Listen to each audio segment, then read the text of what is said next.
haciendo la comparación de lo que usted decía, de su iglesia, vemos que realmente se dan normalmente este tipo de ofrendas, es decir, a la gente nos cuesta dar de lo que tenemos, nos cuesta, es decir, no damos muchas veces con alegría. Sin embargo, el Señor nos demanda que debemos dar con alegría. Sí. Y yo creo que, aparte de que es un mandato, ¿no es cierto?, el hecho de dar no un diezmo, sino más bien una ofrenda, que tiene que ver mayormente que el diezmo, ¿no? Para mí la ofrenda es más que el diezmo, ¿cierto? Entonces, creo que debemos tener una actitud frente a eso, ¿no? Y yo creo que sí, el Señor pondrá en nuestro corazón el gozo tal vez después de hacerlo.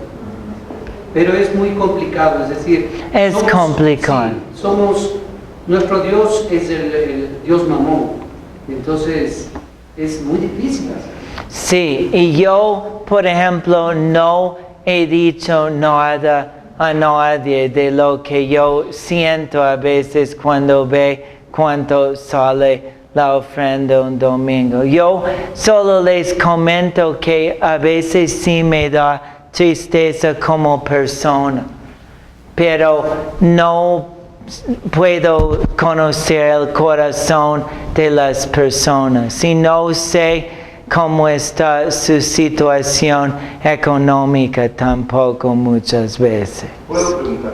Sí. Ahí hay un argumento que se usa mucho también en todos los maestros, y es el tema de que si bien no estás bajo la ley y no deberías dar el 10% de tus ingresos, que en realidad si estuviéramos bajo la ley sabemos que más del 10% sería como un 35%. Pero bueno, si no estás bajo la ley, dice por lo menos deberías dar el 10%. Entonces, para no usar la palabra diezmo te dicen, ahora estás bajo la gracia. Y se entiende que si estás bajo la gracia tienes mayor, deberías tener mayor liberalidad para dar. Entonces, la pregunta es, ¿significa eso que entonces para yo demostrar que tengo liberalidad debería al menos dar el 10% de mi sueldo, o debería dar conforme una última cosa que mencionaste, es la condición en la que me encuentro en ese momento? Porque pudiera ocurrir que, si bien es cierto, puedo tener un buen ingreso, pero por A o B motivos tengo complicación que no me permite dar el 10%. Pero mi corazón tiene liberalidad. En ese momento, no para dar el 10%, puedo dar, no sé, el 5% hablando de porcentaje, aunque no quisiera usar el porcentaje.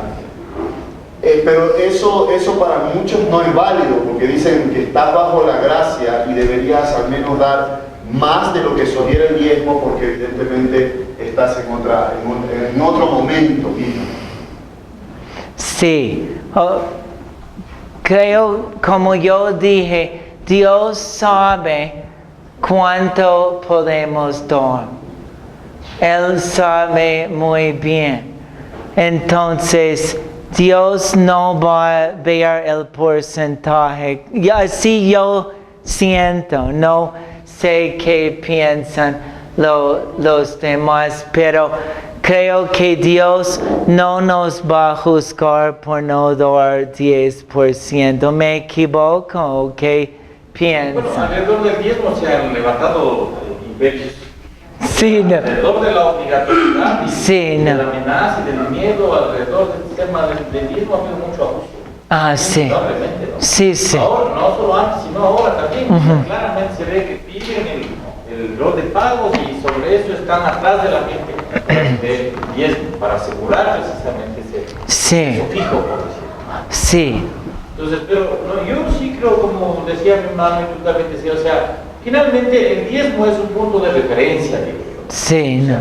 Puede ser que no estés en condiciones de darlo por X, Y, Z circunstancias, pero siempre hay una referencia, en el sentido de que tienes que dar. O sea, no puedes dejar de dar. Sí, eso sí. Entonces, ese es un principio mínimo. Sí, no. No puedes dejar de dar. Y ahora viene el asunto de la liberalidad y la alegría. O sea, ¿con qué actitud la vas a dar? ¿Con qué disposición vas a dar? y con qué generosidad y agradecimiento a Dios vas a dar. Pero no puedes dejar de dar. Sabiendo también que hay ministerios, sabiendo que hay responsabilidades en la iglesia, que es nuestro deber cuidar también a la iglesia, etcétera, etcétera. O sea, si ves que es un asunto también de compromiso con la congregación, compromiso con los deberes cristianos, es una disciplina bíblica también, porque no es un asunto de una opción, es una disciplina bíblica. Sí. Así como el orar, también el dar es una disciplina bíblica, que es para nuestra santificación, que es para nuestra oración. Entonces, más bien en esa dirección yo creo que hay que enfatizar, porque es un asunto del corazón. Sí. No es un asunto económico, no es un asunto de porcentaje. Alguna vez cuando hablamos en algún estudio bíblico de esto, yo les decía a los hermanos que el momento que uno empieza a hacer cuentas, en ese momento uno está perdiendo. Porque cualquier cuenta que salga de beneficio para nosotros en realidad sigue siendo un robo, Dios. No podemos nosotros ponernos a hacer números, pero hay referencias, hay una disciplina, hay una actitud del corazón que a mí me parece que es lo más importante, como dijo Cristian. Resulta siendo que cuando nosotros empezamos a pensar en la ofrenda, en el diezmo, de cuánto me toca, enseguida este Dios mamón empieza a entenebrecer nuestro corazón. Sí. Cuando en realidad el Señor nos llama a ser como Él, generosos, alegres al dar. Y si lo vemos como una disciplina de la gracia precisamente, si ves como una disciplina bíblica, entonces nosotros debemos de aprender que aunque nos duele, aunque nos cuesta, pero vamos a darlo con alegría. Siempre sabiendo que es nuestra responsabilidad, nuestro deber, porque amamos a Dios a quien tenemos dar. Entonces ya en ese momento se te borra la idea del porcentaje. Sí, no, eso. Más bien en tu corazón. Sí, exacto. Tal vez el punto, digo yo, mayor debería ser que debemos reflexionar en que todo lo que tenemos viene de la mano de Dios. Sí, le Entonces, pertenece. Sí. Partiendo de ese punto decimos, si todo le pertenece a Dios, lo que yo doy es lo mínimo, más allá del porcentaje. Y no es una competencia con otras personas, porque eso también es una tentación querer dar más que otra persona, ¿no?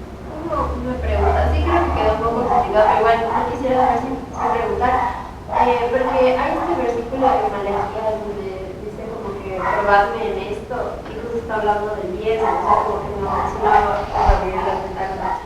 O sea, ¿qué se refiere con este versículo? Igual solo tiene aplicación en las leyes del Antiguo Testamento. Bueno, la idea de probarme en esto es la idea de confiar en Dios, que Él va a proveer. Si yo le doy lo que yo puedo dar, Él es fiel.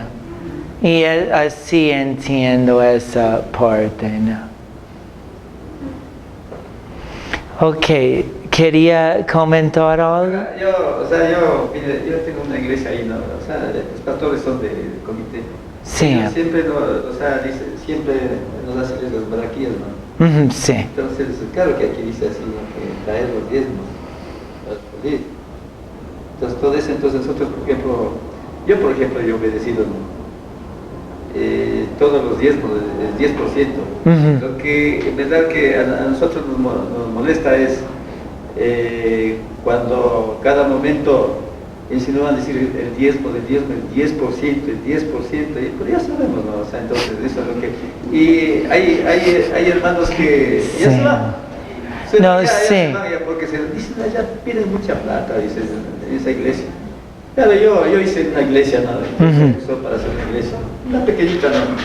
Pero los pastores, justo, y además de eso, o sea, no sé, o sea, siempre, en cada prédica ya los diezmos, lo obedecemos.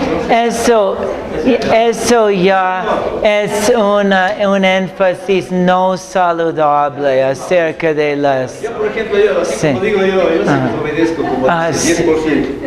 De todo lo que se gana, digo 10%. Dice, primerito tiene que separar eso, después pues para que paguen la luz, todo eso. Entonces, A lo mejor piensa que son sordos ustedes, o no sé.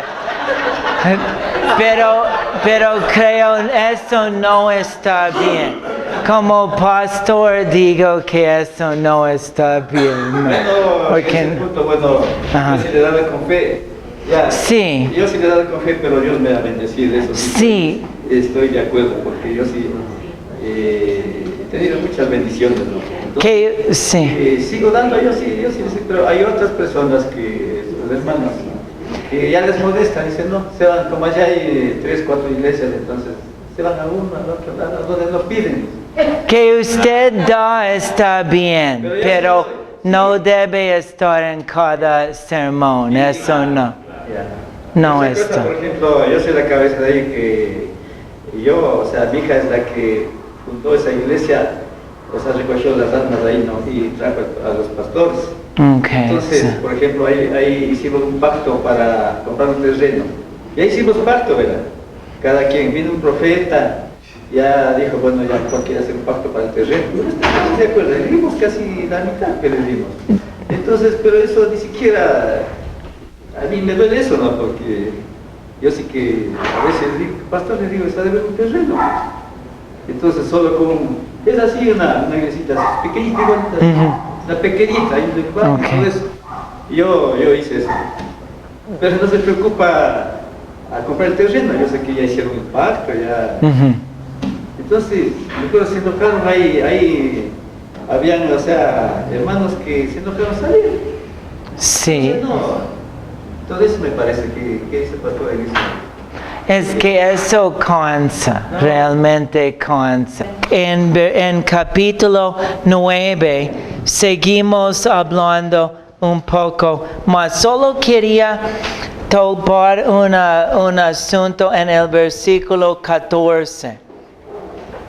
Sino para que, de capítulo 8:14, sino para que en este tiempo con igualdad la abundancia vuestra supla la escasez de ellos, para que también la abundancia de ellos supla la necesidad vuestra, para que haya igualdad. ¿Qué entienden ustedes o qué piensan de esa palabra igualdad? Marxismo. Marx, justo por eso pregunto, ¿qué piensan de ese concepto? Alianza para el poder. Porque ustedes se acuerdan que en la iglesia primitiva sabían en algunos casos vivían en comunidad y compartían los gastos, compartir la vida. Eso vemos en Hechos capítulo 4, que ellos compartían lo que tenían. Entonces, cuando escuchamos igualdad, pensamos en el socialismo, ¿no? Pero ¿cómo deberíamos aplicar este concepto ahora o no lo aplicamos? ¿Qué piensan ustedes de ese versículo 8:14, donde Pablo habla acerca de la igualdad? Yo creo que se refiere como a este cuidado y sensibilidad que debe haber en una iglesia para los miembros quizá menos favorecidos, para que no pasen necesidad, tal vez de una manera que Dios usa las iglesias para cuidar de las personas más necesitadas. O sea, en una iglesia tal vez no debería haber como gente que pase hambre, por ejemplo, no podría darse. Sí, buena idea. Sí. Tal vez pienso en que sí tiene que ver con la parte económica, pero también en la otra parte. Ellos tienen la parte económica y ellos tienen la parte espiritual, es decir, eso se equilibra, ¿no? En algún sentido. Ok. Eso no había pensado, pero podría ser. que todos reciben el mismo cuidado espiritual también. Sí, sí, sí. Esto es muy buen comentario, los dos. Gracias. ¿Alguien más? Pero no significa que lo que tiene más económicamente de pronto tenga carencia en lo espiritual, o viceversa, sino más bien pensaría que habla del amor mismo que debería tener el Señor Jesucristo unos con otros, porque si veo que mi hermano está en necesidad, puedo suplir su carencia, sea material o sea espiritual, puedo hacerlo, ¿no? Compartiendo de lo que abunda en mí. Sí. Un texto que no está dentro del que estamos observando. Ok, sí, no hay problema. Pero el apóstol Juan, en su primera carta, capítulo 4, verso 20, dice: si alguno dice yo amo a Dios y aborrece a su hermano, es mentiroso, pues el que no ama a su hermano, a quien no ha visto, ¿cómo puede amar a Dios? A quien ha visto, ¿cómo puede amar a Dios a quien no ha visto? ¿Sí? Y posteriormente dice que una muestra de nuestro amor es nuestro sacrificio por nuestro hermano. Entonces, la posición no solamente es de una sencilla solidaridad, sino que Pablo viene diciendo que él se ha desprendido, no ha pedido nada a los corintios. Él ha tenido que trabajar con sus propias manos para incluso sostenerse a sí mismo y poder contribuir para otros. Lo que nos está diciendo allí es que no es posible que nuestro amor cristiano quede en la utopía sin que éste pueda bajar a la práctica y mostrar efectivamente nuestra necesidad urgente de ayudar a los más necesitados. En un mundo caído como el nuestro y donde evidentemente el egoísmo es un pecado y una característica individual, desprenderse de lo que tenemos, aun cuando decimos que es de Dios, lo asumimos como nuestro y toma mucho poder desprenderse efectivamente para ayudar a los más necesitados, no solamente con una comida, sino que puedan mejorar una condición de vida. Eso es lo que entiendo yo, dice el texto.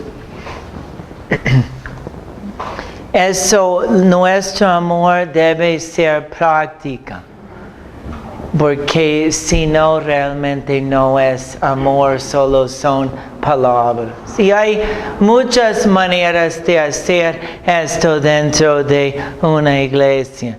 Se puede tener una canasta de amor que la gente trae víveres para poder distribuir. Podemos a veces tener una ofrenda especial. En algunas iglesias, cada vez que se toma la cena del Señor, hay una ofrenda como para alcanzar las necesidades de las personas de la iglesia. Es como un fondo de emergencia, ¿no? Que se mantiene. Sí. El texto que hacía referencia, perdón, es 1 de Juan 3, verso 17. Pero el que tiene bienes de este mundo y ve a su hermano tener necesidad y cierra contra él su corazón, ¿cómo mora el amor de Dios en él? Ok, ¿cuál era, perdón? 1 de Juan 3, versículo 17. 17, ok, sí. Y eso es lo que dijimos, que ese amor tiene que demostrarse, no solo hablar, ¿no? Eso es muy importante. Pero ese amor solo te produce el Espíritu de Dios. Sí. Fuerzas no va a salir nada bueno. Exactamente. Eso Dios no se lo demanda a nadie que no tenga, a nadie que no sea su hijo. O sea, se lo pide a uno que es su hijo y que está en condiciones de hacerlo porque es su hijo. Si no fuera su hijo no se lo pidiera, se lo pide a los hijos, ¿sí? Que tienen la condición de hermanos. Sí. Y también entender una parte que el Señor permite esto porque nos despoja de nuestro egoísmo por un lado y también al que recibe hacia practicar la humildad, ¿no? Porque para recibir también hay que tener humildad. Entonces está ejercitándonos en eso, ¿no? tanto en la humildad como en el egoísmo, y que su nombre sea glorificado, como dice el hermano, pues eso solamente en los hijos de Dios, ¿no? Está pidiendo a quien no es hijo de Dios. Sí. Ese amor es sobrenatural. Sí, exactamente. No sale de nosotros. Y justo esto habla también el capítulo 9 y sigue hablando de esta recolecta. Lo interesante que es del capítulo 9 no le menciona a Tito. Es en todo el capítulo, aunque él iba a ir y iba a recolectar o ayudar con este proyecto, no le menciona. Esto es algo interesante porque Pablo sigue hablando acerca de esta ofrenda. En el versículo 6 dice, versículo 6 de capítulo 9, pero esto digo, el que siembra escasamente, también segará escasamente. Y el que siembra generosamente, generosamente también segará.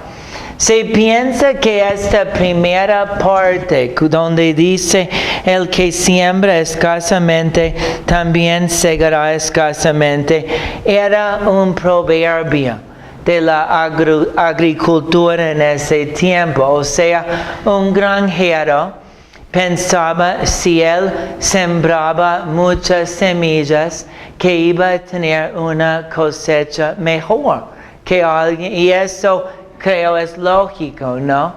Mientras más semillas uno siembra, más cosecha debe tener, ¿no? Pero Pablo puso la segunda parte, y el que siembra generosamente, generosamente también segará, porque esto ya habla un poco más en cuanto al tema del dar. Y sigue. Cada uno dé como propuso en su corazón, no con tristeza ni por necesidad, porque Dios ama al dador alegre. Entonces es, como dijimos, es algo del corazón, ¿no? Y una manera de trabajar con esto es pedirle a Dios, ¿cuánto quieres que yo te dé? Porque oramos por muchas otras cosas, pero ¿cuántas veces oramos para que Dios nos indique cuánto debemos dar? Porque esto no es un asunto fácil, entonces necesitamos sabiduría también en cuanto a esto. Yo siento, yo creo. Pero tal vez, no sé, la ley nos dice, ¿cierto?, que debemos dar el 10%, y ya habíamos hablado de eso. Uh-huh.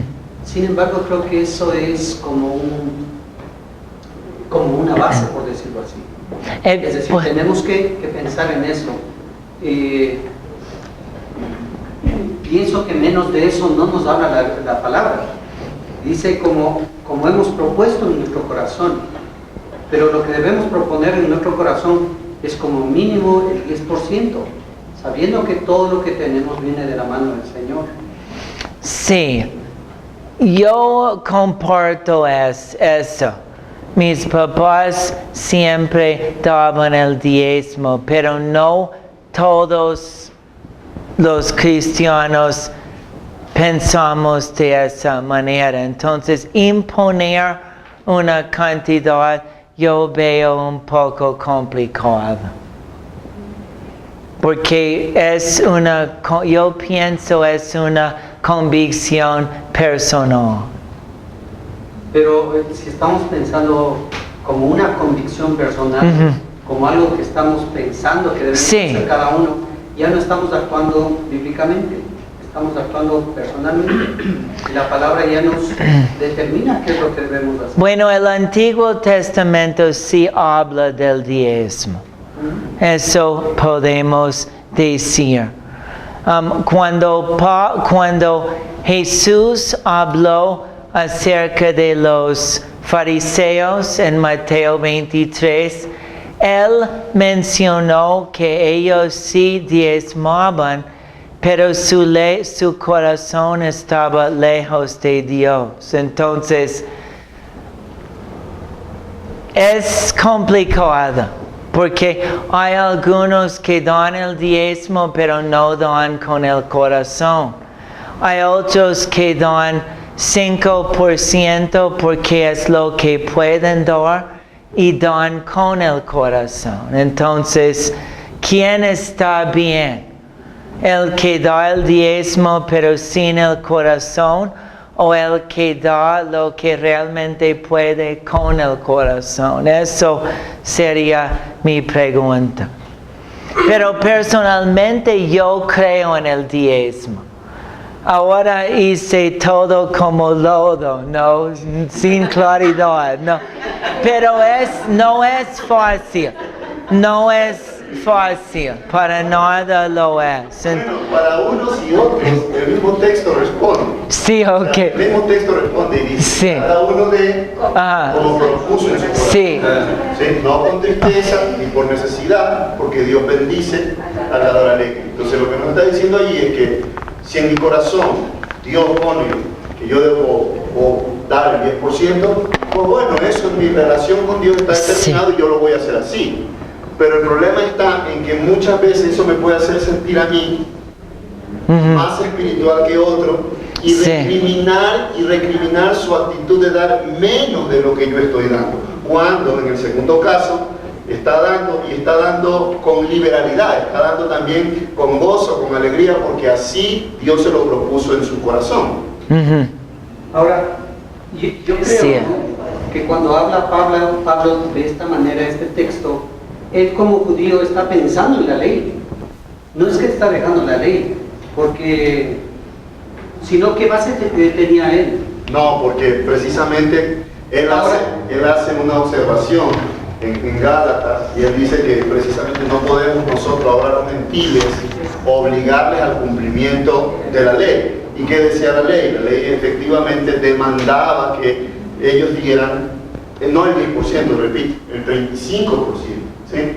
Entonces, evidentemente no está pensando en eso, porque él está diciendo que en este nuevo pacto, en esta nueva relación con el Señor, cada uno dé como propuso en su corazón. Ahora, lo que no puedo hacer es, si Dios propuso en mi corazón dar el 15%, porque solo estamos hablando del 10%, pero si Dios puso en mi corazón, porque en este mes me fue muy bien en mi negocio, y de hecho yo me comprometí, porque esto usualmente ocurre, si me va bien en este mes durante el negocio, Señor, yo voy a doblar lo que normalmente te doy.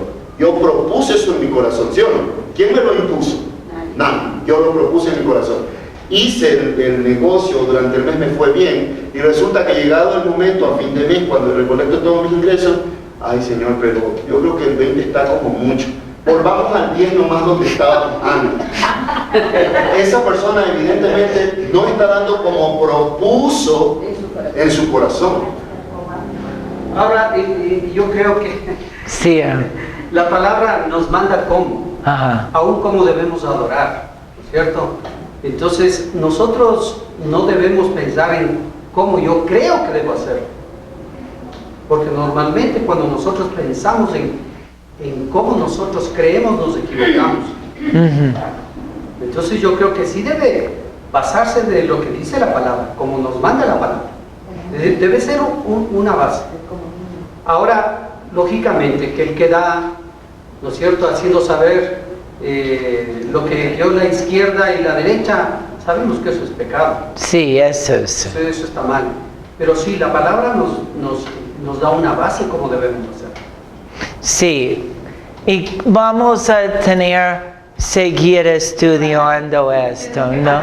Sí, porque Esto, por lo menos los que van a seguir el curso van a estudiar más acerca de esto. Les animo, ¿no? Para no parar esta conversación ahora. Vamos a seguir con el capítulo 10 para entrar un poco en cómo Pablo defiende su ministerio. En capítulo 10 y capítulo 11, Pablo está hablando acerca de su ministerio. Vamos a tomar tiempo para leer esto, para poder entenderlo un poco más. Así que leamos capítulo 10 y también 11 hasta versículo 15. Vamos a leer. Si alguien podría leer capítulo 10 y después alguien sigue con 11, 1 al 15 para tratar de ganar un poco de tiempo porque el tiempo se nos va. Yo, Pablo, os ruego por la mansedumbre y ternura de Cristo. Yo, que estando presente ciertamente soy humilde entre vosotros, más ausente soy osado para con vosotros. Ruego, pues, que cuando esté presente no tenga que usar aquella sabiduría con que estoy dispuesto a procesar resueltamente contra algunos que no tienen como si anduviésemos según la carne. Pues aunque andábamos en la carne, no limitamos según la carne, porque las almas de nuestra milicia no son carnales, sino poderosas en Dios para la destrucción de fortaleza, derribando argumentos y toda altivez que se levanta contra el conocimiento de Dios, y llevando cautivo todo pensamiento a la obediencia a Cristo, y estando prontos para castigar toda desobediencia, cuando vuestra obediencia sea perfecta.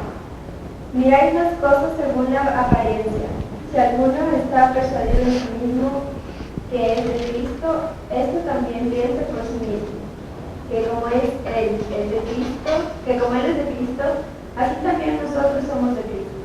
Porque aunque me gloríe algo más todavía de nuestra autoridad, la cual el Señor nos dio para edificación y no para vuestra destrucción, no me avergonzaré, para que no parezca como que os quiero amedrentar por carne. Porque a la verdad, dice, las cartas son duras y fuertes, mas la presencia corporal débil y la palabra menospreciable. Esto tenga en cuenta tal persona que así como somos en la palabra por cartas estando ausentes, lo seremos también en los hechos estando presentes. Porque no nos atrevemos a contarnos ni a compararnos con algunos que se alaban a sí mismos. Pero ellos, midiéndose a sí mismos, por sí mismos y comparándose consigo mismos, no son juiciosos. Pero nosotros no nos gloriaremos desmedidamente, sino conforme a la regla que Dios nos ha dado por venir, para llegar también hasta vosotros. Porque no nos hemos extralimitado, como si no llegásemos hasta vosotros, pues fuimos los primeros de llegar hasta vosotros con el Evangelio de Cristo. No nos gloriaremos desmedidamente en trabajos ajenos, sino que esperamos que, conforme crezca vuestra fe, seremos engrandecidos entre vosotros, conforme a nuestra regla, y que anunciaremos el Evangelio en los lugares más allá de nosotros, sin entrar en la obra de otro para gloriarnos en lo que ya ha estado preparado. Mas el que se gloría este en el Señor, porque no es aprobado ni se alaba a sí mismo, sino aquel a quien Dios alaba. Ojalá me toleraseis un poco de locura, sí, toleradme, porque os celo con celo de Dios, pues os he desposado como un solo esposo, para presentaros como una virgen para Cristo, pura a Cristo, perdón. Pero temo que como la serpiente con su astucia engañó a Eva, vuestros sentidos sean de alguna manera extraviados de la sincera fidelidad a Cristo. Porque si viene alguno predicando a otro Jesús que el que os hemos predicado, o si recibís otro espíritu que el que habéis recibido, u otro evangelio que el que habéis aceptado, bien lo toleráis, y pienso que en nada he sido inferior a aquellos grandes apóstoles, pues aunque sea tosco en la palabra, no lo soy en el conocimiento, En todo y por todo os lo hemos demostrado, porque yo humillándome a mí mismo para que vosotros fueseis enaltecidos, perdón, perdón, pequé yo humillándome, estoy sin mente de lectura, pequé yo humillándome a mí mismo para que vosotros fueseis enaltecidos, por cuanto os he predicado el Evangelio de Dios de balde. He despojado a otras iglesias, recibiendo salario para serviros a vosotros, y cuando estaba entre vosotros y tuve necesidad, a ninguno fui carga, pues lo que me faltaba lo supieron los hermanos que vinieron de Macedonia, y en todo me guardé y me guardaré de seros gravoso, por la verdad de Cristo que está en mí, que no se me impedirá esta mi gloria en las regiones de Acaya. ¿Por qué? Porque no os amo, Dios lo sabe, mas lo que hago lo haré aún para quitar la ocasión a aquellos que la desean, a fin de que en aquello en que se glorían sean hallados semejantes a nosotros, porque estos son falsos apóstoles, obreros fraudulentos que se disfrazan como apóstoles de Cristo. Y no es maravilla, porque el mismo Satanás se disfraza como ángel de luz. Así que no es extraño si también sus ministros se disfrazan como ministros de justicia, cuyo fin será conforme a sus obras. Ok, muy bien, muchas gracias. Vamos a ver algunas cosas aquí. Me gusta cómo Pablo empieza aquí. Él está hablando con ellos, escribiéndoles y pidiendo su ayuda, su comprensión. Había personas acusándole a Pablo de no ser un apóstol verdadero. Entonces, cuando él defiende su ministerio, menciona algunas acusaciones. Aquí en versículo 1 dice, soy humilde entre vosotros. Yo que estando presente ciertamente soy humilde entre vosotros, mas ausente soy osado para con vosotros. Eso quería de las personas que le acusaban, estaban diciendo que tenía como una doble cara, ¿no? Que cuando él estaba era humilde y cuando no estaba como bravo, ¿no?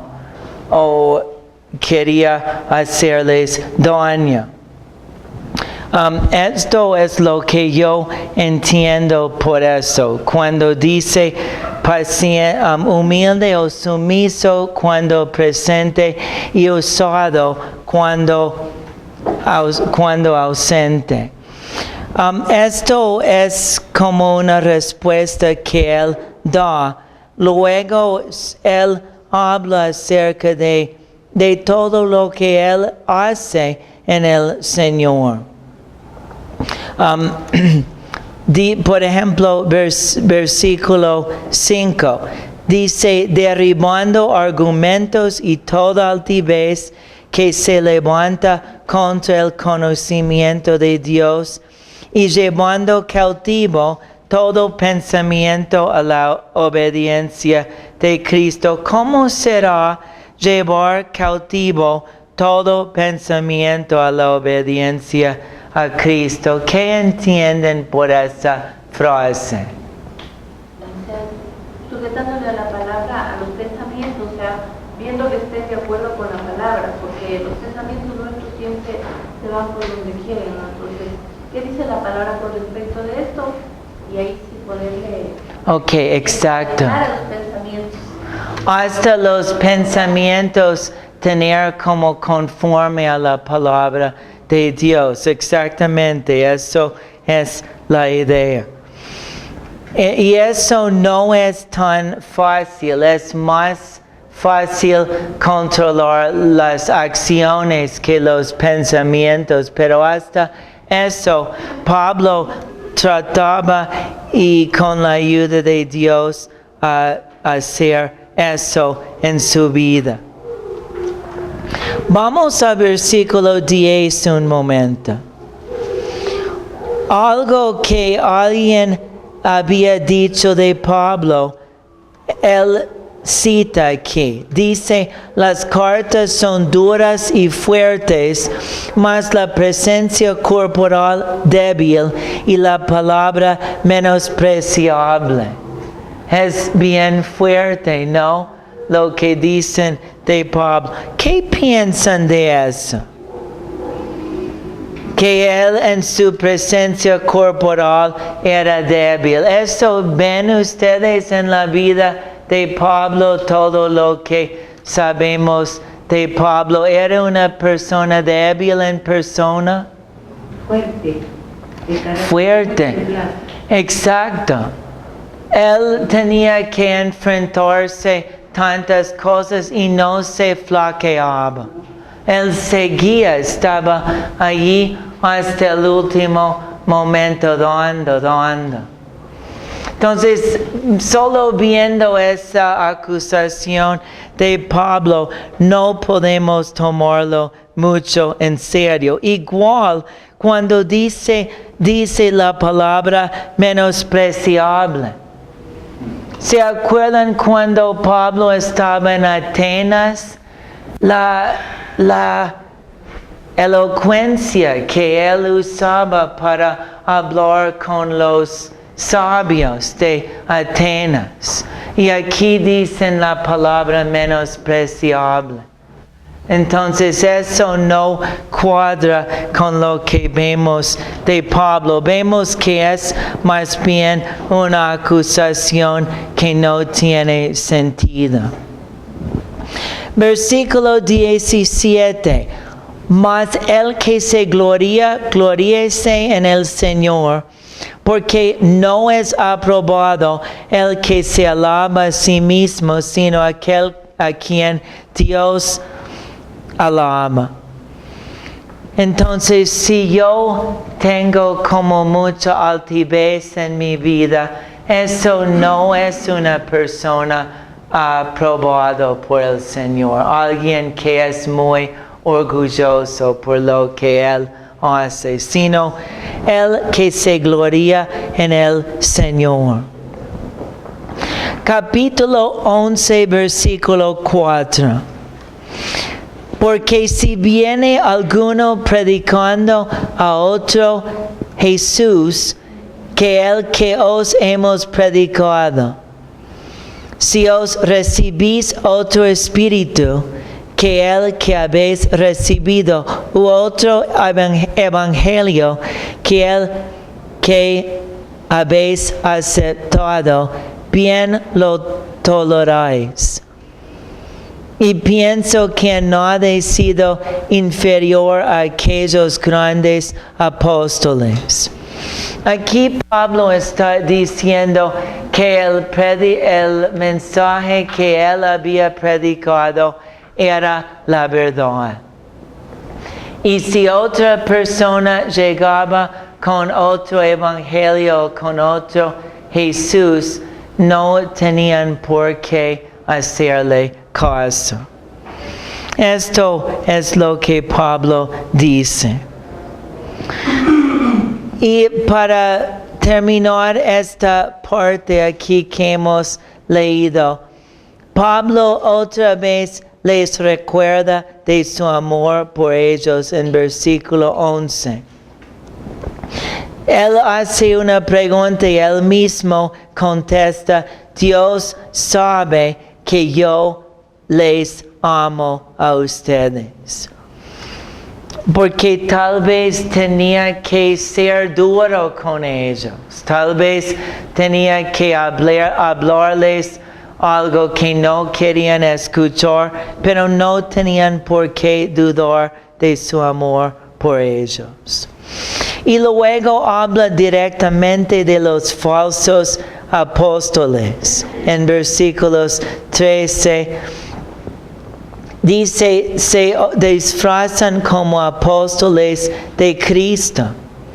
Y no es maravilla, porque el mismo Satanás se disfraza como ángel de luz. Entonces es muy probable que estos falsos apóstoles tenían como un buen aspecto, hablaban muy bonito, tenían carisma, eran atractivos o nadie les hubiera seguido. Pero Satanás también se disfraza como ángel de luz. Y sabemos el dicho, no todo lo que brilla es oro. Entonces, los falsos profetas no quiere decir que no tenían aspectos buenos, pero realmente querían engañar. La otra parte de 2 de Corintios 11 habla acerca de los sufrimientos de Pablo como apóstol en detalle. Cuando hablamos anteriormente de sus sufrimientos, era más general. Aquí entra en más detalles y lamentablemente no podemos tratar esto. Pero vamos a leer 2 de Corintios 12. La primera parte del 1 al 13. Si alguien puede leer, porque si yo leo es un poco más lento, ¿no? Ciertamente no me conviene gloriarme, pero me referiré a las visiones y las revelaciones del Señor. Conozco a un hombre en Cristo que hace 14 años, y en el cuerpo no lo sé, si fuera del cuerpo no lo sé, Dios lo sabe. Fue arrebatado del cielo, conozco a tal hombre, que en el cuerpo o fuera del cuerpo no lo sé, Dios lo sabe. Que fue arrebatado al paraíso donde dio palabras inefables que no le es dado al hombre expresar. De tal hombre me gloriaré, pero de mí mismo en nada me gloriaré sino en mis debilidades. Sin embargo, ni siquiera gloriarme no sería interesante, porque diría la verdad, pero lo dejo para que nadie piense de mí más de lo que de mí dé o oye de mí. Y para que la grandeza de las revelaciones no me exaltara, me fue dado un aguijón inevitable, un mensajero de Satanás que me oculté para que no me enaltezca. Respecto a lo cual 3 veces he rogado al Señor que lo quite de mí, y he dicho, bástate mi gracia, porque mi poder se perfecciona en la debilidad. Por tanto, de buena gana me gloriaré más bien en mis debilidades, para que repose sobre mí el poder de Cristo. Por lo cual, por amor a Cristo, me gozo en las debilidades, en insultos, en necesidades, en persecuciones, en angustias, porque cuando soy débil, entonces soy fuerte. He sido un necio al gloriarme, pero vosotros me olvidasteis a ellos. Yo debía ser alabado por vosotros, porque nada es sino menos que aquellos grandes apóstoles, aunque nada soy. Con todas las señales de apóstol han sido hechas entre vosotros en toda paciencia, señales, prodigios y milagros, porque ¿en qué habéis sido menos que las otras iglesias? Sino en que yo mismo no os he sido carga, perdonadme este agravio. Pablo empieza aquí esta parte hablando de una experiencia que él tenía, porque los judíos sabían hablar de sí mismo en tercera persona a veces, hablando de un hombre. Entonces, la idea aquí es que Pablo fue llevado al cielo, así entendemos. Y Pablo mismo dice, si en el cuerpo no lo sé, si fuera del cuerpo no lo sé, Dios lo sabe. Entonces, él tampoco entendió muy bien lo que le había pasado. Y menos nosotros, después de 2000 años. Pero esto es lo que parece aquí, que él fue arrebatado al paraíso, versículo 4 dice, y no tenemos manera de saber exactamente de lo que Pablo está hablando. Solo tenemos que pensarlo y creer lo que la palabra de Dios dice.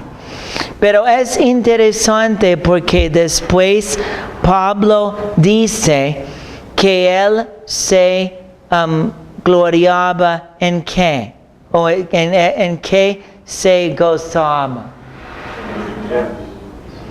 en sus debilidades, exacto, en afrentas, en necesidades, en persecuciones, en angustias, porque cuando soy débil, entonces soy fuerte. ¿Qué quería decir Pablo ahí? ¿En qué sentido era fuerte? En el Señor. Porque como dice en versículo 9, Jesús dice, bástate mi gracia, porque mi poder se perfecciona en la debilidad. O sea, cuando somos débiles, el poder de Dios crece, porque se manifiesta de una manera más grandiosa. Esto es lo que podemos ver, y además habla del aguijón en la carne. Algo Pablo tenía, algo físico, y no sabemos. Hay personas que decían que eran los problemas del estómago que él tenía. Porque en una parte, no me acuerdo ahora en dónde, él tomaba un poco de vino para el estómago. Otros piensan que era un problema de la vista, como él vio al Señor en el camino a Damasco, y piensan que algo pasó con su vista que no se le recuperó totalmente. No sabemos. Solo sabemos que él le pidió a Dios 3 veces que se le quitara, y no se lo quitó Dios. Entonces, esto nos ayuda también. Hay cristianos que se enferman con cáncer y no se sanan. Hay personas que se accidentan y pierden una pierna o algo y no se sanan. Y cuando oramos y pedimos por la sanidad, no siempre nos va a contestar, como Dios no le contestó a Pedro, no le contestó a Pablo de esa manera. Dios siempre contesta, pero no es siempre exactamente lo que nosotros pedimos. Pero siempre es una respuesta. Entonces, esto también nos ayuda a poder hablar con las personas que piden por qué Dios no me sanó. Porque Dios no le sanó a Pablo en este caso. No sé si tienen otro comentario sobre esto, y perdón que estamos apurando, pero esto es como un resumen. Pero ese punto es muy importante, como Dios, el poder de Dios se manifiesta en nuestra debilidad. Ok, hermanos, solo para terminar, vamos a 2 de Corintios 13 y los últimos versículos. 11, 12, 13, 14. Y esto es un saludo final y una doxología final.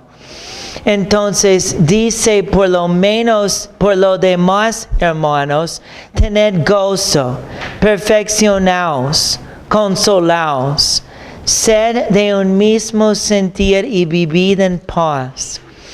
El Dios de paz y de amor estará con vosotros. Saludaos unos a otros con ósculo santo.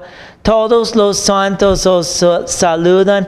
La gracia del Señor Jesucristo, el amor de Dios y la comunión del Espíritu Santo sean con todos ustedes. Ahí vemos otra vez la paz y la gracia del Señor Jesucristo. Entonces, es parecido a cómo empezó la carta.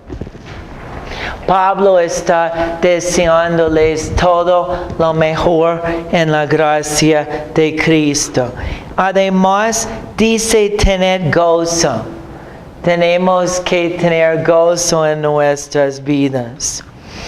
Perfeccionaos. La idea allí es ir conformándonos más a la imagen de Jesucristo en la madurez cristiana.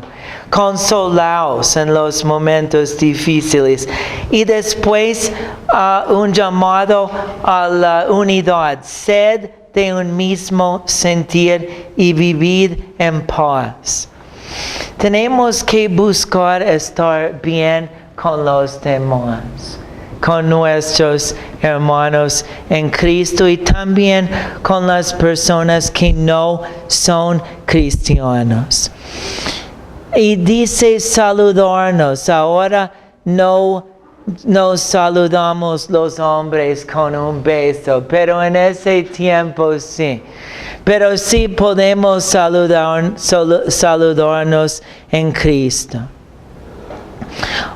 No sé si hay algo para un comentario final de parte de ustedes. Esto que dice está en el mismo sentido, hace entender que realmente no se podía interpretar la palabra al antojo de cada uno, ¿no? Sino que todos debían estar unánimes en un mismo criterio, ¿no? En una misma forma de pensar, conforme a lo que Pablo les indicaba. Porque no podía haber conjeturas individuales de decir que están yendo en el mismo sentido, ¿no? Sino todos en un mismo sentido, ¿no? Sí, la idea es estar en armonía. No sé si quiere decir que siempre tenemos que estar de acuerdo con todo. ¿Qué piensan ustedes? Pero tener como el mismo motivo y en las cosas importantes, porque creo que hay cosas en que podemos diferir un poco, ¿no?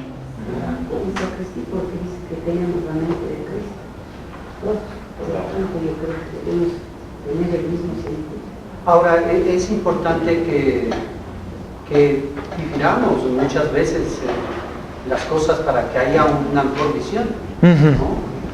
Para eso están, por ejemplo, los ancianos, los pastores, ¿no? Que tengan varios puntos de vista y para que eso sea luego sí en un mismo sentido, Sí. a pesar de que no necesariamente todos van a estar de acuerdo. Yo creo que sí es importante estar en desacuerdo muchas veces. Sí. Pero no en la esencia ni en la base de la fe. En la esencia, sí. Exacto. Pero Muy sí ocurre, o sea, ocurre que puede ser que haya desacuerdos y esos desacuerdos son fruto de la necesidad de un mayor aprendizaje, un mayor desarrollo de la propia comunidad, una profundización en el conocimiento bíblico, Sí. enseñanza, y te das cuenta, o sea, puede haber esos desacuerdos. Y esos desacuerdos no necesariamente significan una ruptura del cuerpo, ¿verdad? Sino que perseveramos en la unidad, perseveramos en la salvación, perseveramos en la familia. Sí. ¿No es cierto? Pero en cambio hay veces que se sucede que las diferencias llevan a la ruptura de la iglesia. En ese sentido, por ejemplo, ya no podemos hablar del mismo sentir. Aun cuando hayas caminado con el hermano por un tiempo en el mismo sentir, resulta ser que hay un principio que nos separa. Sí. ¿Sí ves? Entonces no hemos estado tan del mismo sentir que digamos. Sí, no. Entonces hay que, digamos que ese mismo sentir uno tiene que aprenderlo sabiendo los principios. Es decir, estamos en Cristo, estamos en Cristo. ¿Cierto?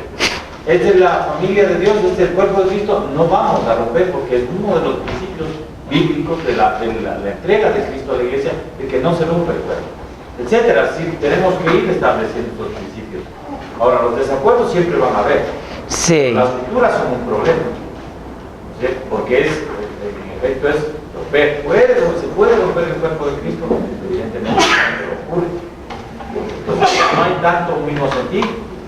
Sí. Entonces digamos que es más alrededor de esos principios. Hay que mantenerse en los principios. Yo puedo estar de acuerdo, en desacuerdo contigo, pero eso no significa que yo me voy a enemistar y yo me voy a ir de la iglesia. No, Tengo que sí. perseverar hasta que finalmente mi pecado, mi orgullo sea humillado delante de Cristo para mantener la unidad del cuerpo. Pero siempre podemos crecer más en eso. Eso es lo que Pablo está diciendo. Porque en eso sí tenemos que crecer más. Que lo hagamos con paz, con gozo. Exacto. Sí, exactamente. Vamos a ponernos de pie para orar una